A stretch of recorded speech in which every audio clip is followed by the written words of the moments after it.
Les opioïdes, c'est une grande famille qui englobe tout ce qui est dérivé du pavot. Donc, ça veut dire l'opium, l'héroïne, aussi les thèmes de fentanyl et une grande partie des médicaments qu'on utilise pour le traitement de la douleur. En fait, lorsqu'on parle de la crise des opioïdes actuellement, on parle principalement d'une crise de décès par surdose.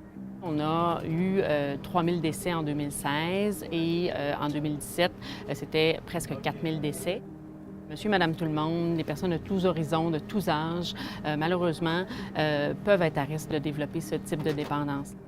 Donc, il y a plusieurs portes au Québec où quelqu'un qui a besoin d'aide avec son usage problématique des opioïdes peut cogner.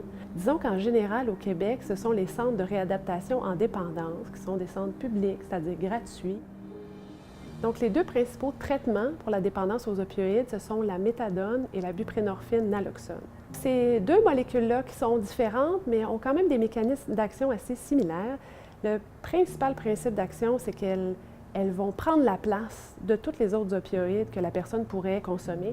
Premièrement, la personne ne ressent plus le besoin de prendre des opioïdes, mais si elle arrête d'en prendre, elle ne tombe pas en sevrage non plus.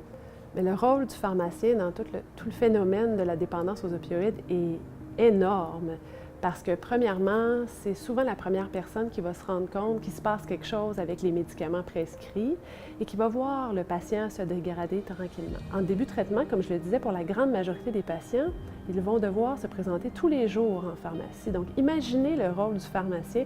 C'est la personne qui voit le patient le plus souvent, c'est la personne auquel le patient va faire confiance, avec lequel il va développer la première relation. Ils sont un des seuls professionnels actuellement qui peuvent distribuer et faire l'enseignement en pharmacie sur la naloxone, pas juste à la personne qui prend des opioïdes, mais aussi à son entourage. La naloxone, en fait, c'est un médicament, c'est un antidote. Donc, c'est pour contrer une surdose aux opioïdes. Donc, dans le cas où un patient se retrouve en surdose, en détresse respiratoire, inconscient, le médicament va aller agir pour bloquer les récepteurs, donc pour renverser la réaction.